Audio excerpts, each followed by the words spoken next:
Thank you so much for inviting me to share my work, first of all.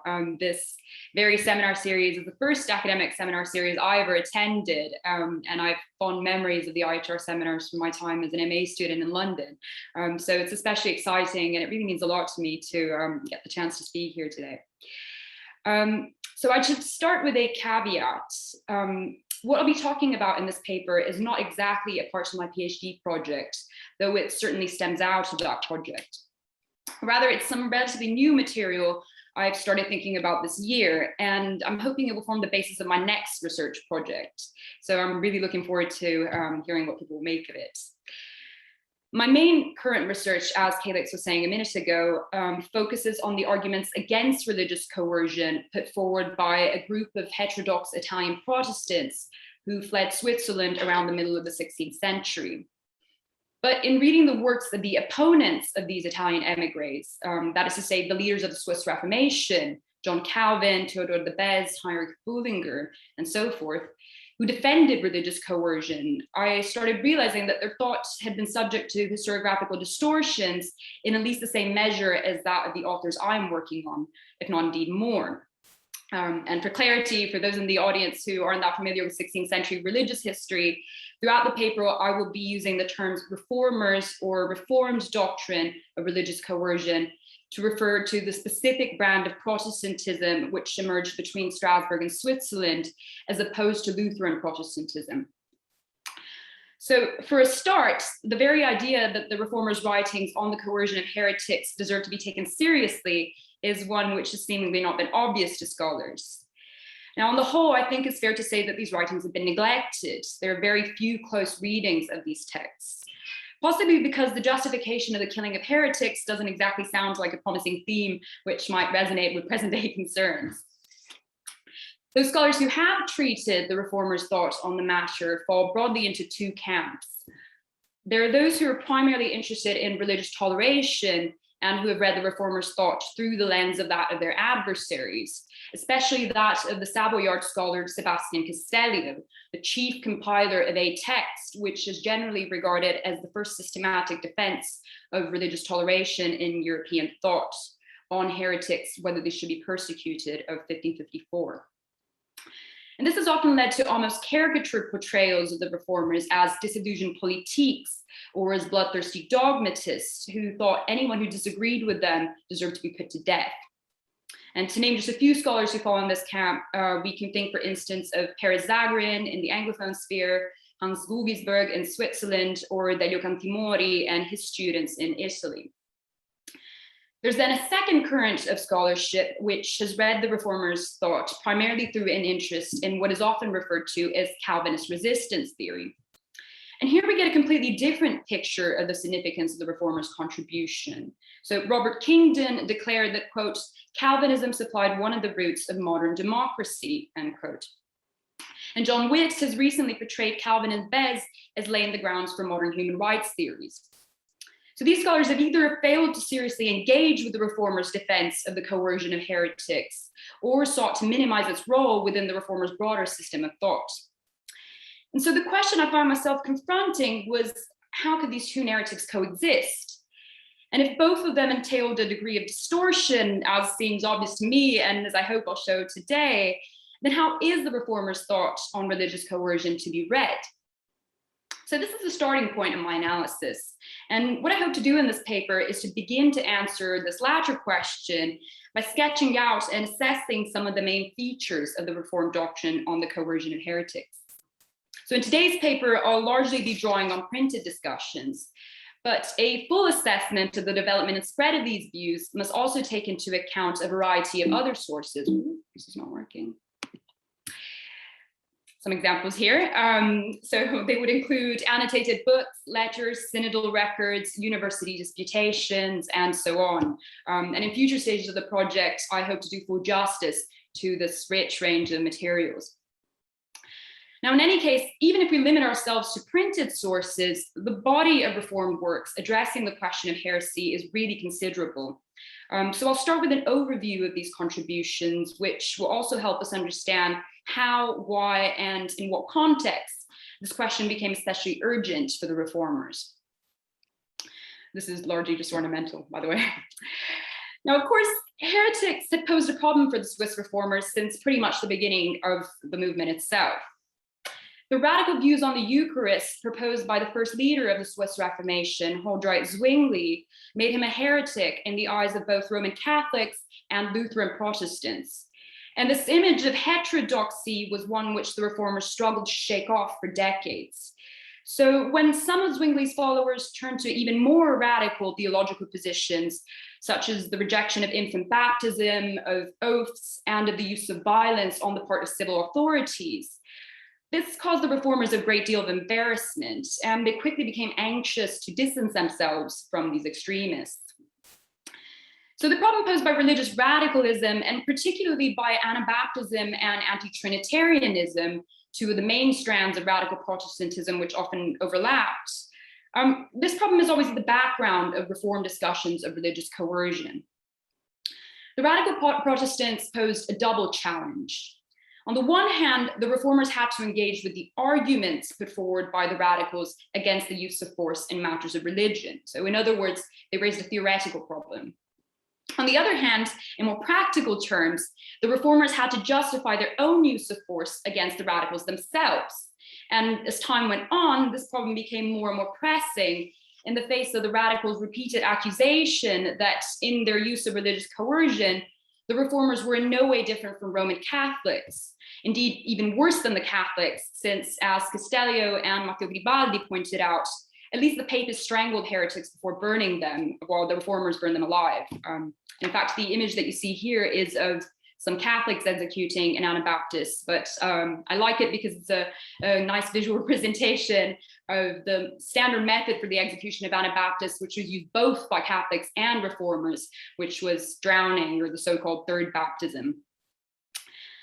So what we see throughout these works is a fundamental concern, first with constructing a political theology, which made room for civil authorities' use of coercion against religious infractions. And second, with positioning themselves as the true church between two extremes. So on the one hand, the external threat of tyranny associated with Roman Catholicism, which in their eyes had no place for free critical inquiry and free expression in matters of religion, and which imposed its dogmas on a multitude that was intentionally kept in ignorance. And on the other hand, the internal threat of heretics associated with the Anabaptists and anti-Trinitarians, who allowed for even the wildest and more dangerous ideas to be expressed with impunity in any context, calling into question established truths, or indeed the possibility of attaining any truth at all, and thereby opening the doors to political sedition, constant schism and divisions within the church, and the perdition of thousands of souls. How can we allow free inquiry and discussion while still upholding the ultimate conviction that there is a truth, that there is a path or a limited number of paths towards the general good, and that there are ideas which are objectively wrong as well as dangerous for the community? So this, it seems to me, is the fundamental problem underlying all reform discussions of the matter. And I want to argue that it is necessary to bear this concern in mind if we want to understand the reformers' texts in their own terms. The dangerous, seditious nature of the radicals' views is something which the reformers insisted on from the very start. We find it, for instance, in a key text in the development of reform justifications for coercion, Heinrich Bullinger's Sermonum Decades Due of 1549, a collection of sermons covering numerous questions of political theology, framed as a commentary on the Decalogue. Now, Bullinger already outlined many of the arguments that his successors would adopt, and he openly directed his attacks on the Anabaptists.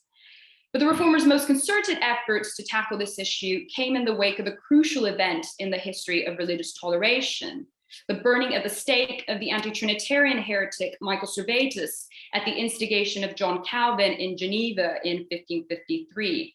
And you can kind of see him being burned in the top left corner of that image. So Servetus' death marked the beginning of a fierce debate over the legitimacy of coercing or killing heretics between Calvin, Bullinger, and their followers on the one hand, and Sebastian Castellio with his collaborators on the other. The first contribution in the Reformed camp came from Calvin himself, who at the beginning of 1554 published the Defense of the Orthodox Faith, a collection of documents relating to Servetus's trial aimed at justifying his execution, prefaced by an essay in which Calvin laid out his views on civil authorities' duty in suppressing heretics. And this was followed in September of 1554 by That Heretics Should Be Punished by the Civil Magistrate, the first political work of Calvin's future successor, Theodore de Bèze. And this text remained the fullest Reformed treatment of the question of coercion and became a standard reference work for anyone who subsequently addressed the matter. Now, the controversy over Servetus's execution continued for about 3 decades, with a number of texts against religious coercion being issued by members of Castellio's circle in Basel and by their associates across Switzerland. But for the most part, at least throughout the late 1550s and early 1560s, it seems that the reformers were content with relying on Bèze's work. Now, occasionally they felt the need to reformulate or reframe and adapt the core ideas put forward up to Bèze's contribution in specific contexts. So in 1554, the Italian exile and Orthodox reformer Girolamo Zanchi managed to weave his own reflections on the legitimacy of coercion into the lessons he delivered at the Protestant school in Strasbourg, which formed the basis of what would later be published as a commentary on Isaiah. So it's interesting to see that this is what students of theology were being taught in the schools where the reformers operated. In 1560, Bullinger reiterated his earlier views in book 5 of his 6 books against the Anabaptists, which were published both in German and in Latin. Another noteworthy example is Guy de Bresse's Rod of Christian Faith, which dedicates a few pages towards the end to the question of coercion. And this work is important for 2 reasons. First, it testifies to the consolidation of a Reformed position on the matter and to its popular spread in vernacular works.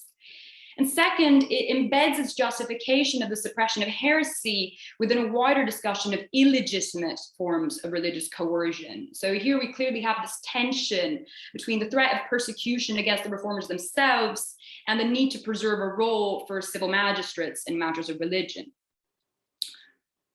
The next moment which prompted a burst of creativity in Reform discussions on the issue was the popular controversy which broke out in the canton of Graubünden in the southeastern corner of Switzerland, which was then known as 3 leagues.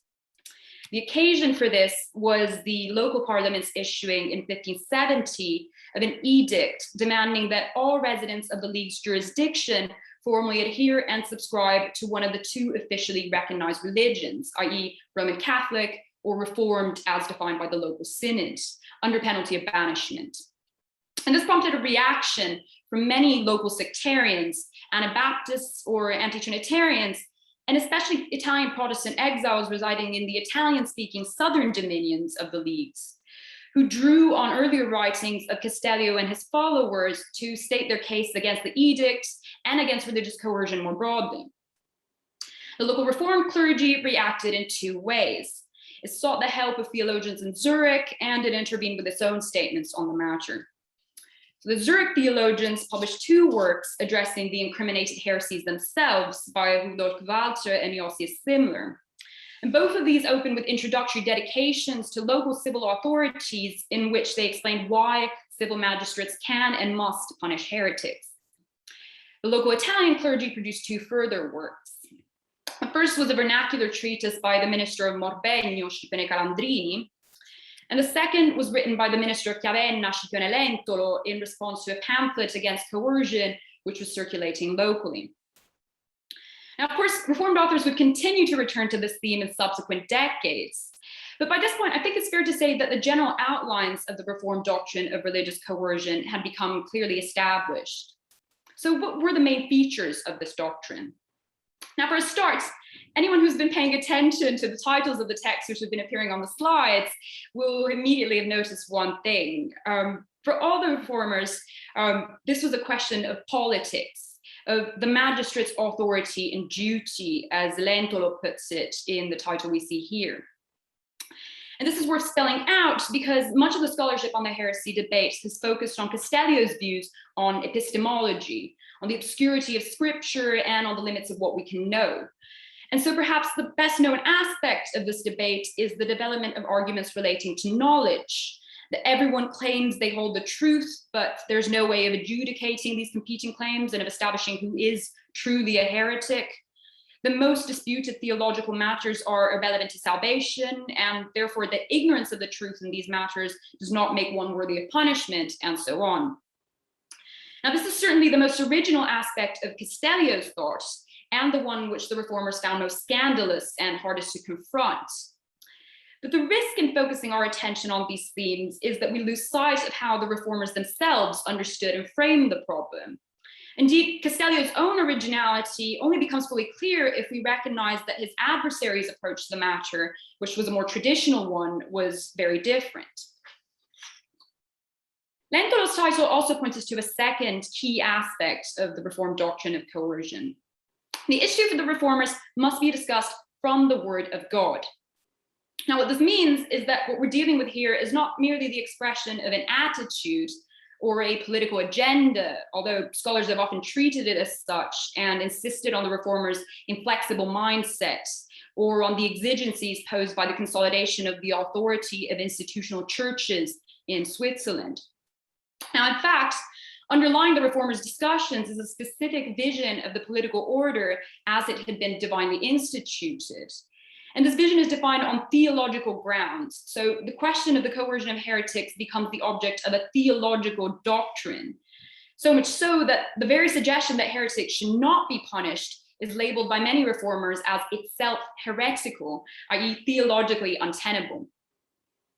And just as any other theological doctrine, be it the Trinity or predestination, the legitimacy of coercing heretics had a standard supporting scriptural passages. So the central ones were the Old Testament mandates against blasphemers, false prophets, and so forth. Exodus 13:1-14, Numbers 15:30, Leviticus 24:15-16, and most important of all, Deuteronomy 13 and 17. Now, the reformers' opponents challenged their use of these passages by arguing that Old Testament mandates were no longer valid, as Mosaic law had been abolished with the coming of Christ. And this engendered some sophisticated reflections, especially in Bez's work, on the question of the normative status of Mosaic law as a legal code. In order to prove that Mosaic norms on the punishment of religious infractions were still valid, Bez outlined a division in Mosaic law into three parts: moral, ceremonial, and judicial. And the moral part corresponded to the Decalogue and was universally valid insofar as it conformed to the principle of aequitas, of natural law. Ceremonial law had indeed been abolished with the coming of Christ and was of no concern to contemporaries. But judicial law, which included all Mosaic laws on religious infractions, retained its validity as a model insofar as it was an expression of that same principle of equity underlying the Decalogue as it applied to specific cases. So in particular, laws on religious infractions corresponded to the first table of the Decalogue, or its first three commandments, which are concerned with the relationship between man and God. Now, in Girolamo Zanchi's work, Bez's insistence on natural law was replaced by an emphasis on the law of charity, possibly in response to the reformers' opponents' rejection of natural law's role within the sphere of religion. But the substance remained the same. Old Testament judicial law had not been entirely abolished. These accounts of divine dictates were then supplemented by Old Testament examples of pious kings, mainly Jewish kings such as David, Solomon, Asa, Jehu, Josiah, Jehoshaphat, Hezekiah, and so on, but sometimes even pagan rulers, including Nebuchadnezzar, Darius the Mede, Cyrus, Darius the Great, and Artaxerxes. The New Testament, on the other hand, generally offered less material in support of the reformers' position, but they nevertheless found a few passages which seemed to legitimize the use of religious coercion. Christ's casting out of the moneylenders from the temple, Peter's killing of Ananias and Sapphira, Paul's blinding of Elymas the sorcerer, and delivering of Hymenaeus and Alexander unto Satan. At the same time, the reformers made a concerted effort to reject their adversaries' use of the New Testament against the notion that heretics should be punished. So Castellio's faction frequently invoked the example of Christ and of the apostles, who practiced moderation, charity, and forgiveness, and who were opposed to all forms of violence. And this line of argument was dismissed in a number of ways. Amongst the most frequent responses, there were the points, first, that true Christian charity dictated that one be concerned with the well-being of the community and salvation of people's souls. And second, that New Testament precepts against the use of force applied to private persons and not to magistrates who acted in a public capacity and whose role had not changed with the coming of Christ. So they therefore both could and must make use of force in accordance with the duties they've been charged with by God.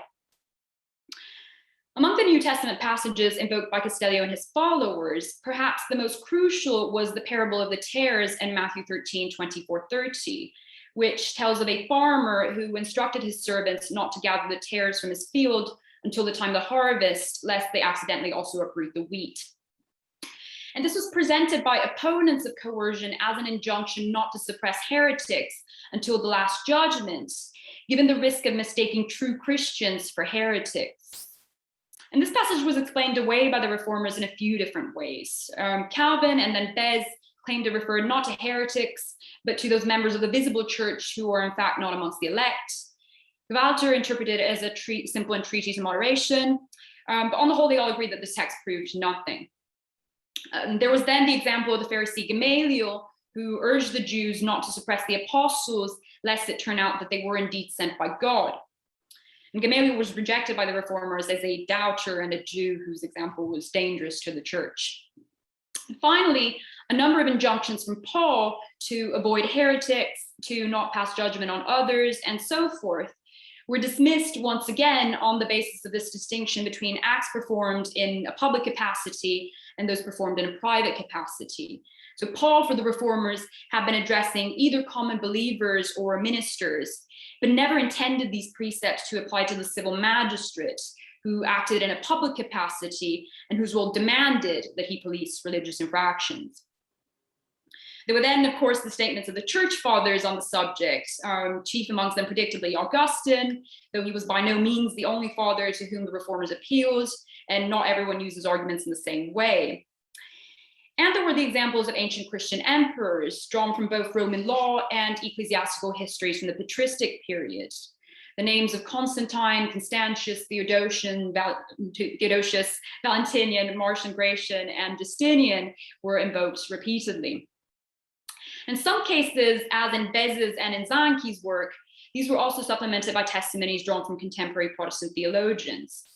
So all this non-scriptural supporting evidence, the fathers, the emperors, and contemporary Protestants, was invoked by the reformers, partly in response to its use by their adversaries, partly to confirm their own position through the weight of authority, and partly, as the reformers themselves explained, because many points had already been addressed eloquently by religious thinkers of the ancient or recent past. So there was no point in seeking novelty. And indeed, the reformers wanted to prove that there had been consensus on the matter amongst Orthodox Christians since the birth of the church itself. On the other hand, this evidence always remained of a second order, as it were. So the only examples that were to be followed were those which conformed with scripture, or with the reformers' reading of scripture. So this was an overview of the main types of evidence upon which the reformers grounded their arguments in defense of coercion. Now, of course, not all of these sources and examples were used in every single one of the reformers' statements on heresy, but these are the most common references or patterns of references which we see reappearing time and again throughout their works. Now, in the rest of the paper, I want to focus on a number of aspects of the reformers' discussion of the coercion of heretics, which I think are especially important if we want to understand what the reformers were really up to in writing these texts. And to begin with, we should return to the context for the issuing of these works, which I outlined earlier. Now, as we've seen, the reformers' frequent identification of their opponents' views with those of the Anabaptists was linked to their concern that opposition to the coercion of heretics was politically seditious, that it rested on the basis of a misguided and excessively limited view of the magistrate's divinely ordained role in matters of religion. So in many of these writings, before even beginning to discuss the problem of heretics, the reformers felt the need to address the more general question of whether civil authorities had any jurisdiction at all when it came to religion. And this yielded a variety of sometimes quite original statements on how, why, and to what extent magistrates were indeed to promote religion, especially true religion. The magistrate's duties were defined by elaborating on the classic assertion in Romans 13 that the magistrate beareth not the sword in vain, and that he is the minister of God, a revenger to execute wrath upon him that doeth evil. And this proved that magistrates were both to pass judgment and mete out punishment in all cases of misconduct, both religious and moral, and that they monopolized the legitimate use of force by virtue of their role. And this applied to all magistrates, Christian and non-Christian. Indeed, the reformers even drew on examples and models from pagan antiquity so as to insist that the notion that magistrates should take an interest in the religious standing of the Commonwealth was a universal one, and that it was in accord with natural understanding, as Calvin put it. Now, of course, their prime concern when it came to the promotion of religion and the punishment of those who threatened it was with Christian magistrates. Statements such as the prophecy in Isaiah 49:23 that kings would be the nursing fathers of the church, or the injunction in the first letter to Timothy 2:2 that Christians pray for kings and for all that are in authority, that we may lead a quiet and peaceable life in all godliness and honesty, were invoked in order to insist specifically on the relationship between magistrates and the true church. And in order to counter claims that they failed to distinguish between secular and spiritual jurisdictions, they sometimes offered accounts of the specific roles of magistrates and ministers who wielded respectively the secular sword, i.e. force, and the spiritual sword, i.e. the word. Bez even manipulated Roman law in order to define the specific duties of magistrates and ministers in Christian polities, playing on the ancient Juris Gaius' distinction in Digest 119 between jus civile and jus gentium, where jus gentium was the law common to all nations, and jus civile was that of individual commonwealths. So Bez elevated scriptural law to the status of the jus civile, of the universal Christian commonwealth, or worldwide community of Christians. And as individual Christian polities were subordinated to this wider commonwealth, so also their legal systems were subordinated to the divine precepts of the Christian jus civile. So ministers were to interpret these precepts, and thus, for instance, they were to define what counted as heresy in general terms, and magistrates were to enforce them, and therefore to intervene against individual heretics. The reformers' adversaries, for their part, held a variety of views on the extent to which Christian magistrates should differ from non-Christian magistrates in promoting religion in general. But they did agree on one thing: the punishment of religious infractions certainly did not pertain to the magistrate, whether he be Christian or non-Christian, because there was a qualitative difference between religious error and other forms of crime. Everyone agreed on what constituted a crime. You could judge it immediately, because they ran against natural law. But religious error was hard or even impossible to judge because it was an internal affair, a matter of conscience, and only God could judge conscience. So as we've seen, they thought that religious error had nothing to do with natural law. So in order to argue that heresy did indeed fall under the magistrate's remit, it was crucial for the reformers to insist that heresy was not merely a vice or an error, but a crime, and that it therefore warranted punishment in the same measure as any other form of crime, theft, murder, and so on. And this, again, they did through a number of arguments of a political or juridical nature, but especially by insisting on the consequences of a proper definition of heresy itself. Bez defined the heretic as someone, quote, who feigns piety, yet in fact not only does not obey after having been repeatedly admonished by the church, but even breaks his peace and concord by putting forward a false doctrine, unquote. So it's clear from this definition that heresy entailed an external action, an act of sedition and contempt of church authority, which was committed knowingly and maliciously. And this aspect of malice is one which they insisted on a lot. Now, of course, the reformers' opponents objected that malice could not be proven, and that most, if not all, heretics erred unknowingly. But the reformers were certain of this malicious intent, and sometimes they entered into more detailed discussions of why our heresy was malicious. But the more banal and yet fundamental reason was that they all regarded heresy as being of demonic origin. And this was explained wonderfully by Calandrini in a passage at the very beginning of his work. He wrote, quote, "No sooner do persecutions cease, through which Satan, like a dragon, wages war on God's church with open violence, that he, Satan, like a snake, sees to it that her peace be upset through the internal and hidden malice of disagreements and of heresy, end quote. So here again, we have an especially apt example of the reformers' vision of the true church as caught between these two opposing polarities, the external threat of tyrants and the internal threat of heresy. Now, of course, it was doubly important to insist that heresy was an internal threat stemming from people who profess to be members of the church, in order to be able to claim that the judgment and policing of these heretics fell within the jurisdiction of those ecclesiastical and civil authorities which were responsible for the government of this same church. And this meant marking out a clear distinction between heretics on the one hand and Jews, Muslims, and sometimes even Catholics on the other. So Catholics weren't necessarily heretics. As Bez explained, the Christian magistrate had no right to use force against those who were outside the church. He wrote, quote, "By what right would the magistrate assail foreign subjects?" And the verb he used, invadere, really gives us a sense of an encroachment upon an external jurisdiction. Heretics, on the other hand, were what he called domestici hostes, domestic enemies, and they were subject to the religious norms of the Christian commonwealth. And part of the point here is that the reformers didn't just countenance the use of religious coercion indiscriminately. They didn't simply want to impose their views on everyone through violence. Bez stated that although it was the magistrate's duty to defend and maintain Christ's religion within his dominion, even with the sword, when there's no other way, nevertheless, no one can nor should propagate true religion through arms. So it's very clear from all this that the reformers were trying to put some distance between their own use of coercion and behavior that would be considered tyrannical. When their opponents accused them of tyrannizing over consciences by trying to coerce faith, they responded that they were perfectly aware that faith could not be coerced since it was a gift of God. The aim of punishing heresy was, again, not to police thoughts or individual consciences, but to vindicate the honor of God and to protect the rest of the community, the two chief aims of the magistrate's authority. Nor did the reformers' ideal magistrate forget Christian moderation in passing judgment and meting out punishment. This was done in consideration of the specific circumstances of each case, as not all error warranted punishment or warranted it in the same measure.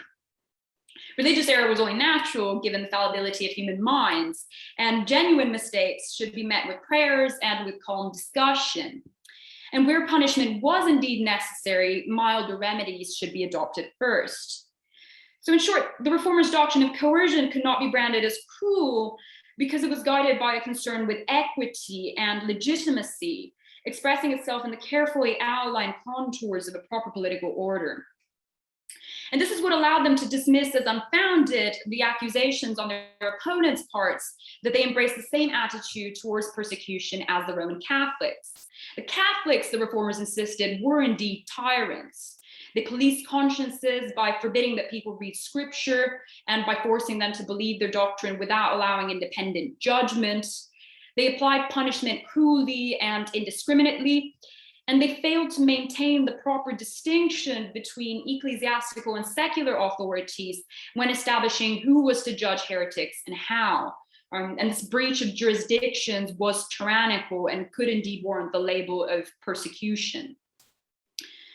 Now, the question of tyranny is one which deserves further attention, as a keen awareness of this issue is constantly present throughout these discussions. And one of the points raised by Castellio and his associates was that by defending the magistrate's use of coercion against heretics, the reformers were potentially empowering their own enemies, providing tyrannical rulers with arguments to legitimize their use of force against the Protestants. The reformers' response was, for the most part, predictable. If God mandated that magistrates preoccupy themselves with religious matters, then this mandate took precedence over any other consideration. If a good Christian magistrate performed this duty, the church obtained an invaluable instrument in support of its cause. If a bad magistrate abused it, then one could simply accept God's will, as bad magistrates were sent by God, either as a punishment for sin or as part of a greater plan. One was to obey, submit oneself, and pray for deliverance. In cases where the bad magistrate orders something which contradicted God's express commands, One was to passively disobey, but not to resist. Punishment for disobedience was to be welcomed as martyrdom. Now, in Bez's work, a further possibility was raised. Quote, the inferior magistrate must, as far as it is possible, defend pure religion in his jurisdiction with the greatest prudence and moderation, but firmly and conscientiously, end quote. So already in 1554, nearly 20 years before the St. Bartholomew's Day massacre and the publication of his most famous work, The Right of Magistrates, Bez had already begun to sketch the outlines of his version of what would come to be known as Calvinist resistance theory, whereby, broadly speaking, inferior magistrates could intervene in cases where the supreme authority of the realm proved tyrannical. And what prompted these early reflections was the need to define the limits between legitimate and illegitimate forms of persecution in the context of the heresy debate. Now, the fact that Bez could at once insist on the legitimacy of executing heretics and construct a political theory aimed at making room for the defense of religious freedom seems to have puzzled some scholars. In order to explain this apparent conundrum, John Witt has claimed that Bez's later work, The Right of Magistrates, represented, quote, a striking departure from Bez's earlier defense of the execution of Michael Servetus for heresy, end quote. So in his account, the trauma of the St. Bartholomew's Day massacre, in which French Protestants were slaughtered by the thousands, highlighted with painful clarity the risks of empowering magistrates with the right to punish subjects for heresy alone. And this, according to Witt, led Bez to revise a stance, shifting to the position that, quote, heresy coupled with crime was actionable, but heresy alone was not a crime, end quote. Now, in fact, nothing in the text of The Right of Magistrates warrants such an interpretation. Not only did Bez make explicit reference to the crime of heresy, crimen heresios, he also echoed many of the central motifs of his early work. And the fact is that Bez didn't need to modify his early views in order to make room for some measure of religious freedom, because all the structural elements on which his later formulations would rest were already in place in his early work. When explaining the function of the Christian jus civile, which essentially rested on natural law and the Decalogue, he had already explained how magistrates who made laws which conflicted with this jus civile acted as tyrants, and how in any case, magistrates could only legislate on matters pertaining to external actions. When it came to conscience, they had no right whatsoever to legislate, but were simply to enforce divine law.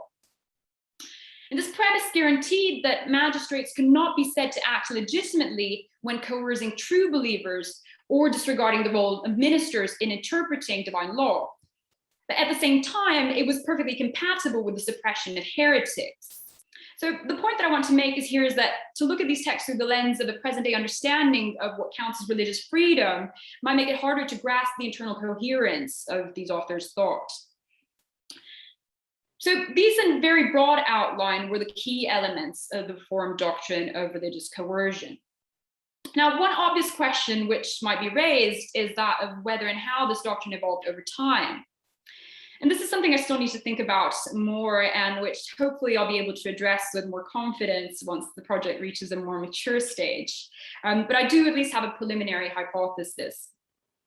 I'm under the impression that although the general framework of the discussion and the core set of arguments adopted by the reformers remained remarkably consistent throughout the heresy debate, what we witnessed between the 1550s and 1570s is a gradual increase in interest in the question of the role of ecclesiastical authorities alongside that of the magistrate's duty. And this, I think, was largely a response to shifts in the focus of the reformers' opponents, who were especially vocal in stressing the responsibility of ministers in contemporary instances of persecution, and who in some cases, especially in the Graubunden, took Castellio's original critique one step further and started condemning not only the execution of heretics, but also certain forms of ecclesiastic discipline, such as enforced subscriptions to confessions of faith, or even excommunication. And this is one of the themes which I hope to be exploring in my PhD thesis. So, for instance, Calandrini went to great lengths in his work to justify the legitimacy of excommunication. Lentolo gave a careful account of the specific responsibilities of ministers in policing orthodoxy. And even Bez gave more room to questions of ecclesiology and of church discipline in his correspondence with other Reformed ministers across Europe who had appealed to him over the issue of heresy. Now, one of the reasons why I think this is interesting is that these discussions were occurring around the same time as a number of other parallel conflicts with Jean Morelli in France, with Thomas Erastus in Heidelberg, which not only forced the reformers to think more carefully about the nature of ecclesiastical authority and its precise relationship to civil authority, but also exposed some differences of opinion within the Reformed front itself. And here things get quite complicated, and to discuss the subject would be beyond the scope of this paper. But I think it's worth at least bearing these developments in mind if we want to gain a fuller appreciation of the legacy of the heresy debate and of where this debate fits within the broader concerns of the time. Now, at any rate, the core of the reformers' doctrine of coercion remains their definition of the role of magistrates. And on this subject, they not only were all in full agreement, but indeed made an active effort to promote what they came to frame as the orthodox position, well beyond the context provided by the Servetus debate in Switzerland. Now, a full assessment of the afterlife of this debate would have to take into account the diffusion of the reformers' views across multiple levels as their movement spread throughout Europe and beyond in the late 16th and 17th centuries. The reformers' works were reprinted, translated, and repeatedly referenced by their successors. University disputations from Heidelberg and Leiden testified to the penetration of these positions into the academic curricula of Reformed institutions. And Eloise Davies, who you've heard speak at this seminar just a few weeks ago, has recently written about how Calvinist ideas about blasphemy and the malice of heretics left their mark on parliamentary debates in England in the 1690s. So in other words, the mid-16th century debate over the coercion of heretics had a lasting impact on Protestant political thought, an impact which manifested itself in a myriad of different contexts and forms. And to trace this impact, of course, would require a much larger study than the one I've been able to present today. But by offering an account of the reformers' views and of the concerns that lay behind them, I hope to have at least begun to dispel some of the misconceptions that might get in the way of such a study, and to have given you a sense of why and how the debate over heresy went beyond the problem of heresy itself. Thank you.